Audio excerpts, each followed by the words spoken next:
Bonjour à vous tous et bienvenue à notre temps ensemble dans la parole de Dieu. Bienvenue à cette exhortation à suivre le manuel de vie par la grâce du Seigneur, par celui qui nous fortifie dans sa volonté et comme on a besoin de sa force pour le sujet suivant. J'aimerais vous parler ce matin sur la langue enflammée par le malin. La langue enflammée par le malin, c'est comme ça que c'est décrit dans les Écritures.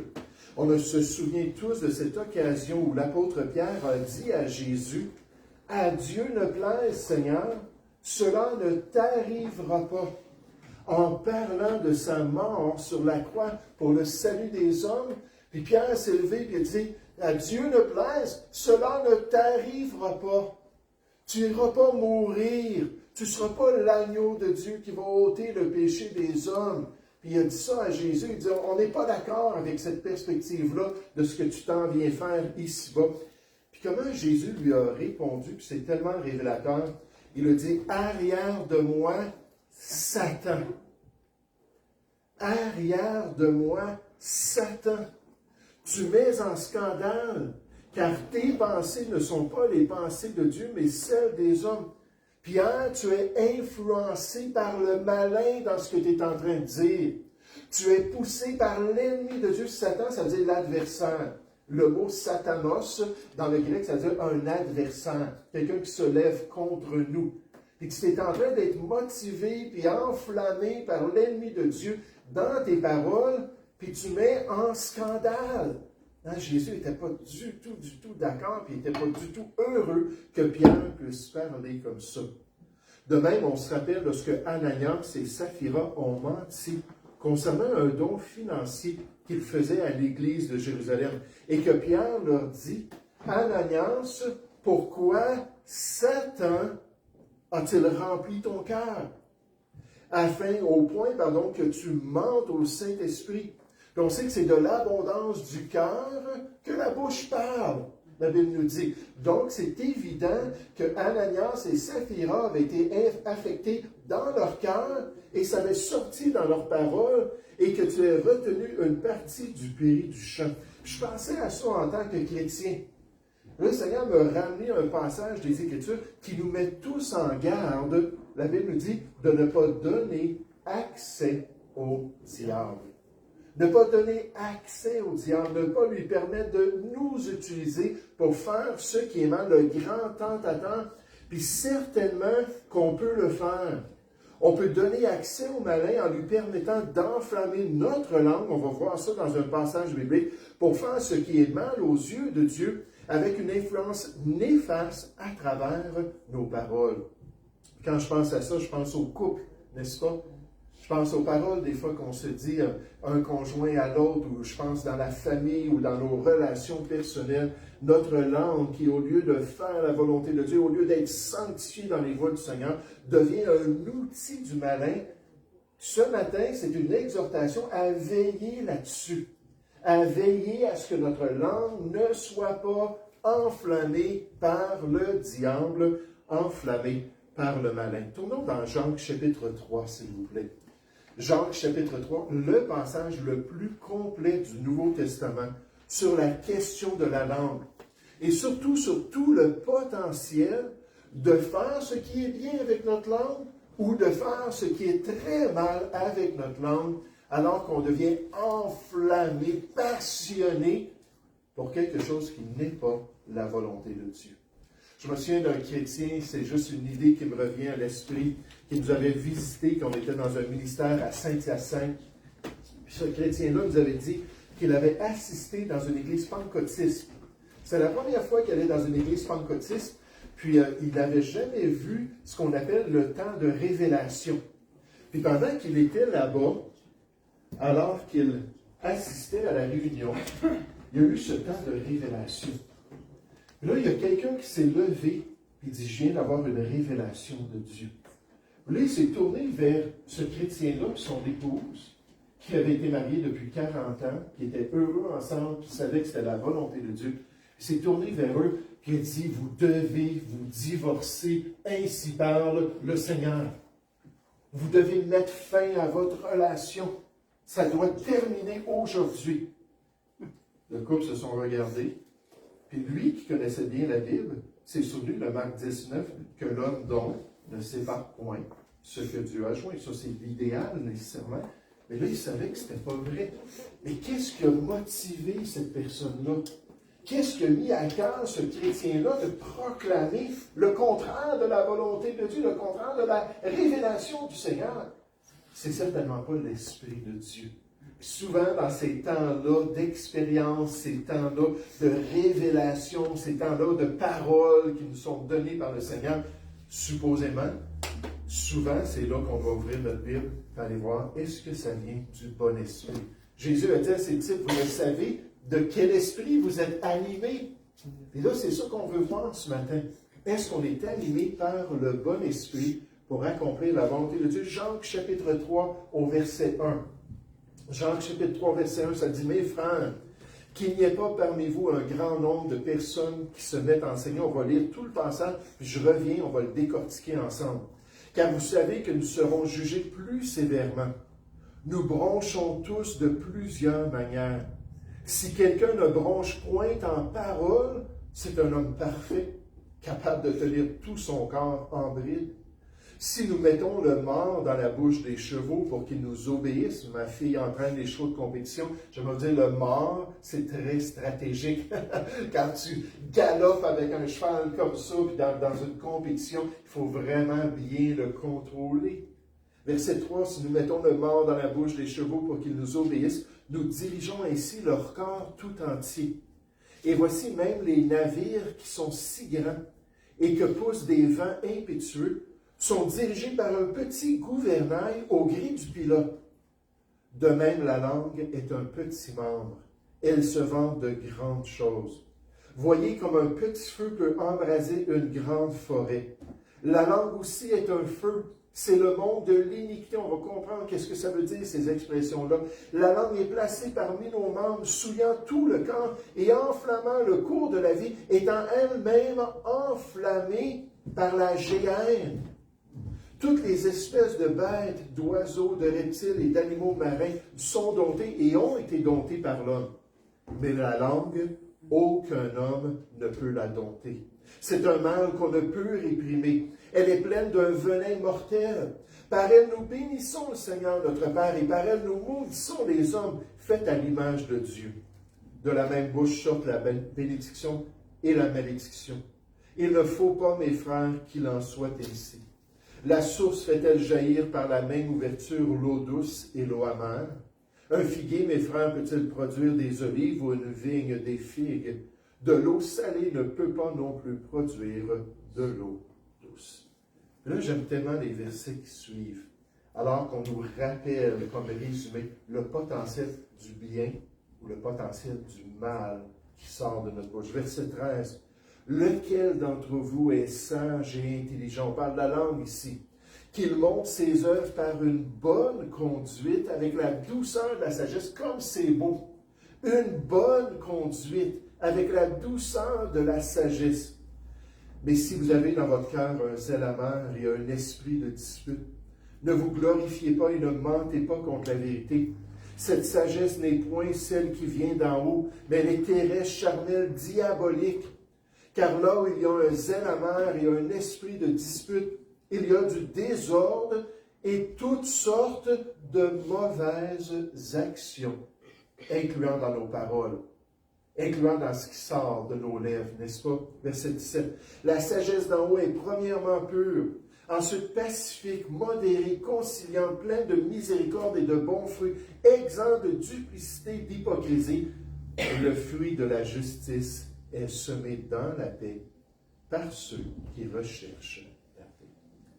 Qu'est-ce qu'on apprend de ce passage-là ce matin concernant notre pratique et nos paroles? Qu'est-ce qu'on peut retenir dans notre marche avec le Seigneur alors qu'on est venu ici dans ce jour du Seigneur pour l'honorer comme tremplin pour vivre pour lui? Je vais vous suggérer dans ce texte le plus important du Nouveau Testament sur la langue que c'est impossible de toujours bien utiliser notre langue. C'est impossible de toujours bien utiliser notre langue. Lorsque je fais de l'évangélisation, une des questions que j'aime poser aux gens, alors que je veux aborder notre condition spirituelle, c'est que je veux leur demander combien de mensonges avez-vous fait dans votre vie? La personne me regarde et là, elle se met à rire un peu, mais voyons donc, combien de mensonges? Tout ça de mensonges, il y a plein de mensonges qui sont sortis de notre bouche. Puis j'ai jamais trouvé une personne qui a dit « J'ai jamais menti, j'ai jamais tordu la vérité, j'ai jamais donné une demi-vérité. Non, je suis un menteur. » Puis là, je m'empresse de leur montrer que tous les menteurs, Apocalypse 21:8, leur sort, ça va être une éternité sans Dieu. Si ce n'est pas réglé, si on ne confesse pas, puis on ne vient pas au salut en Jésus-Christ. Mais vous savez, c'est exactement ça le problème. C'est le mensonge, c'est faire ce qui est mal avec notre langue. Puis dans les Écritures, on s'aperçoit qu'on est tous pareils. Dans ce monde, de ce côté de l'éternité, c'est impossible par nous-mêmes de jamais faire le mal avec nos paroles. C'est impossible sans dépendre de l'Esprit de Dieu, sans rechercher sa grâce pour accomplir sa volonté dans ce qui sort par les portes de notre bouche. Un auteur nous dit, à moins que Dieu lui-même ne contrôle la langue. Celle-ci est un mal indiscipliné, plein d'un poison mortel, nous dit le fondateur des méthodistes, Jean Wesley. Un autre auteur nous dit, la langue, personne ne peut la dompter.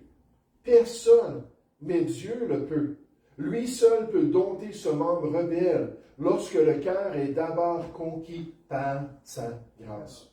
Lorsque mon épouse et moi, on s'en vient à l'assemblée, on s'en vient pour nos réunions, on a un rituel, ça fait presque 40 ans qu'on fait. Là, ça ne fait pas 40 ans qu'on est ensemble. Donc, moi, ça fait 40 ans, mais ensemble, ça fait 33 ans qu'on est ensemble.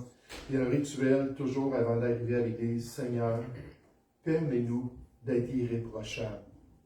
Permets-nous d'avoir de bonne conscience après avoir passé ce temps avec tes enfants. Permets-nous par ta grâce de ne rien dire qui soit mauvais, de ne rien dire qui soit contraire à ta volonté, de toujours être guidé puis rempli de ton Saint-Esprit. Puis des fois, on revient à la maison et on dit, Seigneur, j'ai manqué. Seigneur, j'aurais pas dû parler comme ça. Seigneur, j'aurais pas dû me comporter comme ça. Mais qu'est-ce qu'on fait? C'est qu'on démontre qu'on dépend de Dieu parce qu'on réalise notre faiblesse. Ça, c'est souvent, même dans les thérapies, la première étape à avoir du succès, c'est de dire, je reconnais. Je reconnais que j'ai un problème. Je me souviens, je suis un ancien toxicomane, puis il y a des groupes comme ça qui m'ont demandé d'aller parler aux gens parce que là, ça fait 38 ans que je n'ai pas consommé. Puis donc, ils sont vraiment, ils disent, wow, hey, c'est beau, puis vas-y, parle-en. Puis là, je vais parler avec ces gens, puis je m'identifie tellement à ces gens-là. Puis alors que je parle avec eux, je vais toujours me tourner vers la raison. La raison pour ma délivrance. Puis cette raison-là, c'est Jésus-Christ. C'est pas à cause que moi, je suis une bonne personne, c'est pas à cause que moi, je suis quelqu'un de spécial. C'est que j'ai reconnu devant Jésus-Christ que je n'étais pas capable par moi-même. Que la cocaïne, vous savez, j'ai été introduit aux drogues à l'âge de 8 ans. À 13 ans, j'étais rendu sur ces grosses drogues comme la cocaïne et ça. J'ai passé mon adolescence comme un toxicomane jusqu'à mon salut à l'âge de 21 ans. Mais quand je regarde ça, je me suis dit, je ne suis pas capable. Je ne voulais même pas. C'était quelque chose, c'était mon imaginaire, la drogue. Je rentrais dans une autre réalité, une autre conscience. Puis comme je suis ravi aujourd'hui d'avoir toute ma tête. Amen. Comme je suis ravi de pouvoir réfléchir et de ne pas dépendre d'une substance quelconque pour pouvoir vivre. Mais ça, c'est la première étape pour nous avec notre langue. C'est d'être prêt à reconnaître notre faiblesse. Être prêt à reconnaître nos manquements. Jacques chapitre 3, verset 1. Mes frères, qu'il n'y ait pas parmi vous un grand nombre de personnes qui se mettent à enseigner dans l'Église. Nécessairement, on enseigne avec notre langue, cette langue tellement imparfaite. Car vous savez que nous serons jugés plus sévèrement. Jacques 3, 2. Nous bronchons tous de plusieurs manières. Puis c'est nous, donc Jacques, l'apôtre Jacques, se met avec les chrétiens dans cette réalité spirituelle. Nous bronchons tous de plusieurs manières. Combien bronchent? Tous. Tous vont broncher de toutes sortes de manières. Si quelqu'un ne bronche point en parole, par exemple, c'est un homme parfait, capable de tenir tout son corps en bride à la fin de sa vie chrétienne. Paul a dit, je n'ai pas atteint la perfection. Pas encore. Donc, qui peut dire, ah, moi je suis parfait dans l'utilisation de ma langue? Regardez versets 5 à 8, c'est encore plus clair. De même, la langue est un petit membre et elle se vante de grandes choses. Voyez comme un petit feu peut embraser une grande forêt. La langue aussi est un feu. C'est le monde de l'iniquité. L'iniquité, c'est la résistance. C'est la rébellion envers Dieu, envers le plan de Dieu dans nos paroles. C'est le monde de l'iniquité. C'est la caractéristique naturelle de la langue de dire le contraire de ce que Dieu veut. La langue est placée parmi nos membres, souillant tout le corps et enflammant le cours de la vie, étant elle-même enflammée par la géhenne. Nécessairement, la géhenne, dans les Écritures, le lac de feu, c'est un symbole de rébellion. C'est un symbole des damnés, de ceux qui ont refusé le plan de Dieu dans ce monde. Toute la souillure spirituelle, puis dans la mythologie nécessairement des Juifs, c'est un symbole des forces ennemies de Dieu. Là, Jean qui dit la langue, là, elle peut être influencée, puis on le voit plus loin dans notre passage, par le diable et par l'impureté de ce monde. Verset 7. Toutes les espèces de bêtes, d'oiseaux et de reptiles et d'animaux marins sont domptés et ont été domptés par l'homme, mais la langue, aucun homme ne peut la dompter. Combien d'hommes? Aucun. Merci, j'aime ça la participation. J'en ai un petit peu plus ce matin. Aucun homme ne peut la contrôler. C'est un mal qu'on ne peut réprimer. Elle est pleine d'un venin mortel. Je ne sais pas ce matin si vous seriez prêt à dire comme moi, et à répéter cela avec moi. Moi, j'ai besoin de le faire. Puis de dire, je ne peux pas maîtriser ma langue par moi-même. Est-ce qu'il y a quelqu'un qui voudrait se joindre à moi? Je ne peux pas maîtriser ma langue par moi-même. Une autre fois, je ne peux pas maîtriser ma langue par moi-même. En d'autres mots, j'ai besoin d'aide. J'ai besoin d'une solution. Ça, c'est la première grande leçon de notre texte ce matin. C'est impossible. John MacArthur, le pasteur, nous dit « Aucun être humain ne peut dompter sa langue. » C'est ce que la Bible, ce que dit la Bible. Et c'est une vérité si importante. Les êtres humains sont incapables de la dompter. C'est un mal incessant. Elle est pleine d'un poison mortel. Elle est absolument indomptable. C'est une dure réalité pour nous tous. Mais la solution avec notre langue, c'est d'avouer, n'est-ce pas? D'avouer notre problème, d'avouer qui nous sommes. Est-ce que je suis prêt à reconnaître ma faiblesse personnelle? Je lève tout de suite la main. Moi, je le reconnais. 34 ans de ministère chrétien et qu'il y en a des mauvaises choses qui sont sorties de ma bouche. Je remercie le Seigneur qu'il y a des bonnes choses. Puis j'espère que c'était la majorité des bonnes choses. Mais combien de fois j'ai manqué, combien de fois j'ai blessé, combien de fois j'ai insulté. Et moi, j'ai besoin de vos prières. Puis j'aimerais vous dire, quotidiennement, moi, je prie pour vous. À tous égards, nécessairement, dans votre marche chrétienne, dans votre croissance spirituelle, j'ai besoin aussi de prières dans les voies du Seigneur.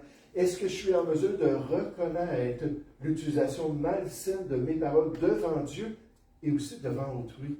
Chérie, j'aurais pas dû te parler comme ça. Mon enfant, j'aurais pas dû te traiter comme ça. Papa, j'aurais pas dû t'insulter comme ça. Maman, frères et sœurs, chrétiens, on peut appliquer ça dans toutes sortes de domaines.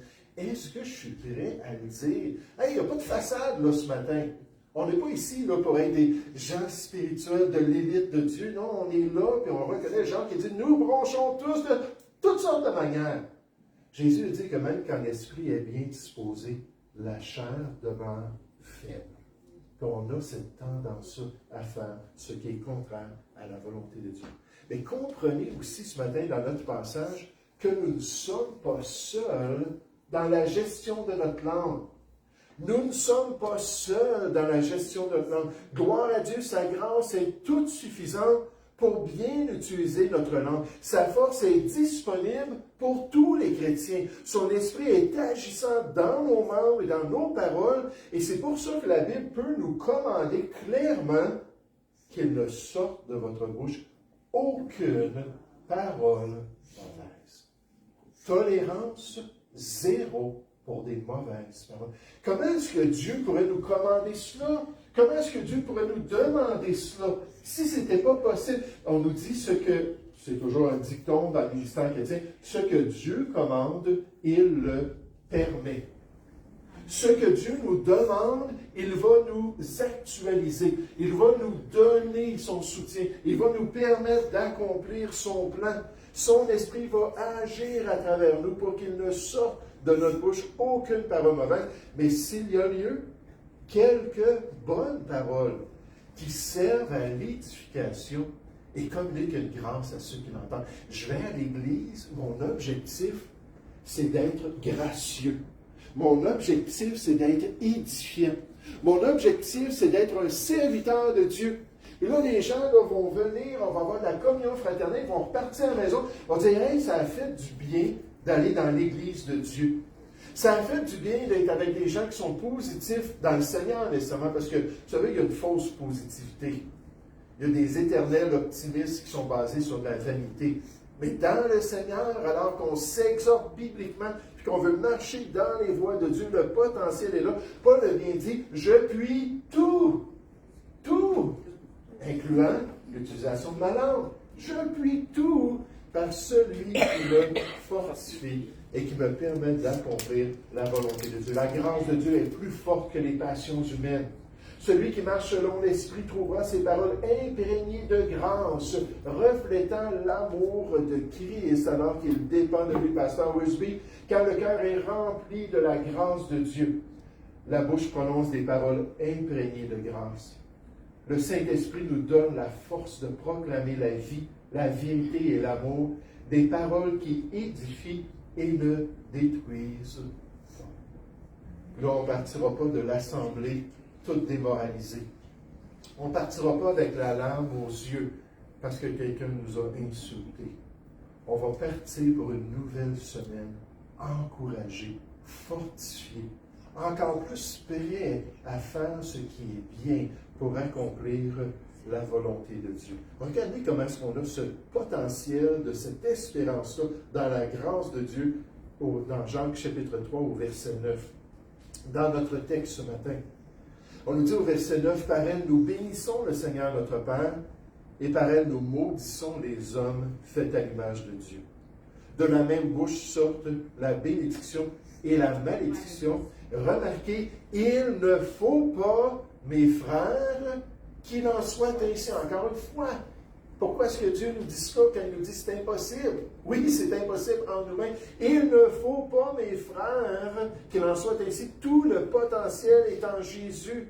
Toute sa grâce est disponible. Sa force, son esprit est supérieur à notre faiblesse. Verset 11.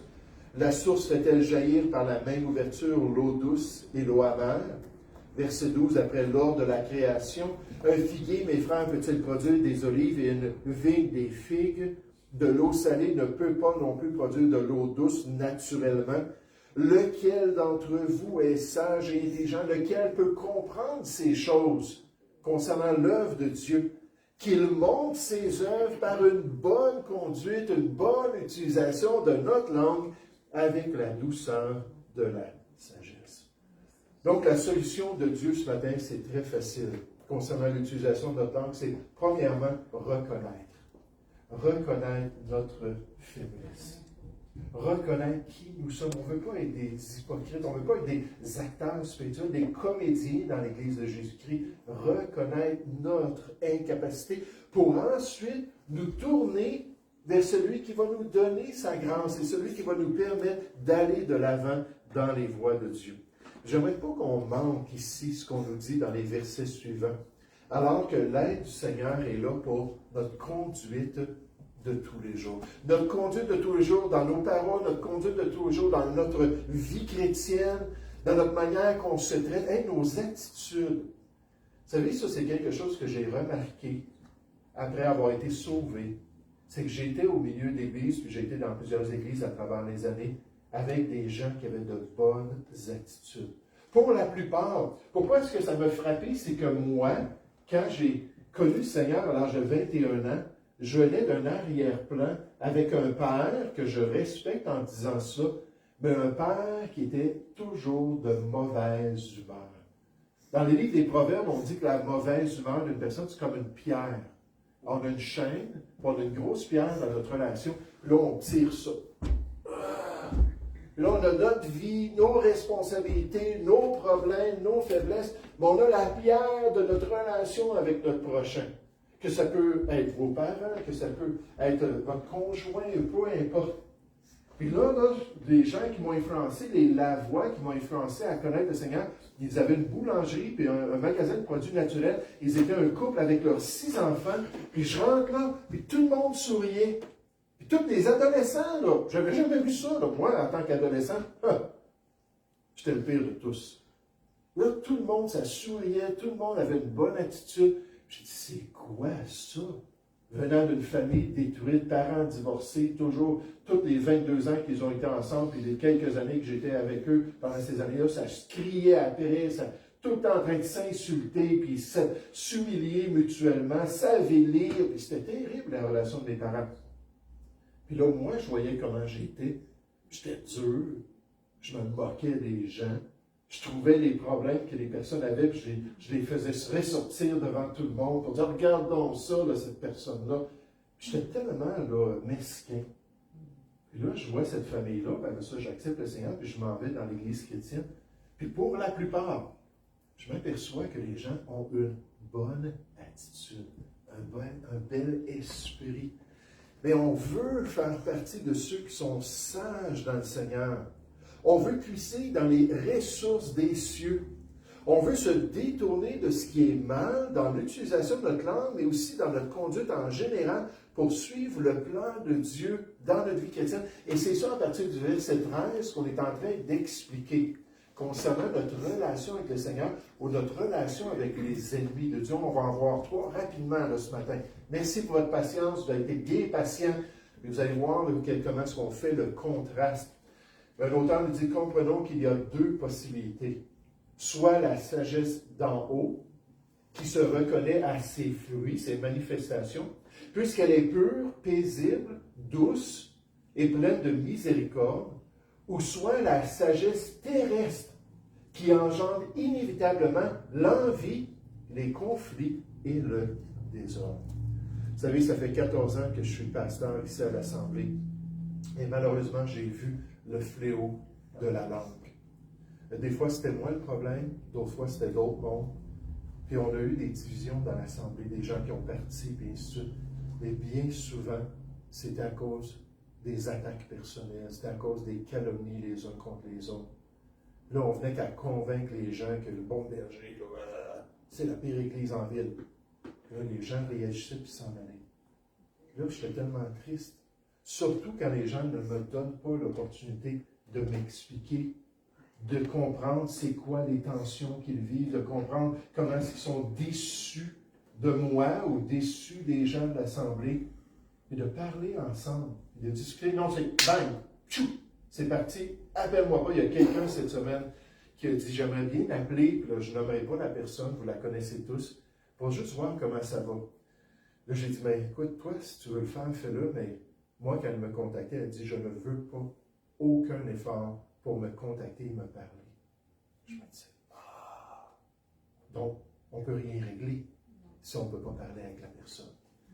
C'est pour ça que je vous dis ce matin, c'est tellement, je sais qu'il y a des couples qui ont des gros problèmes, je sais qu'il y a des difficultés à toutes sortes de niveaux. Pourquoi? À cause de nos paroles. Regardez dans notre texte, mais juste avant, un autre auteur nous dit, Jacques enseigne les chrétiens à maîtriser leur langue et tous leurs désirs.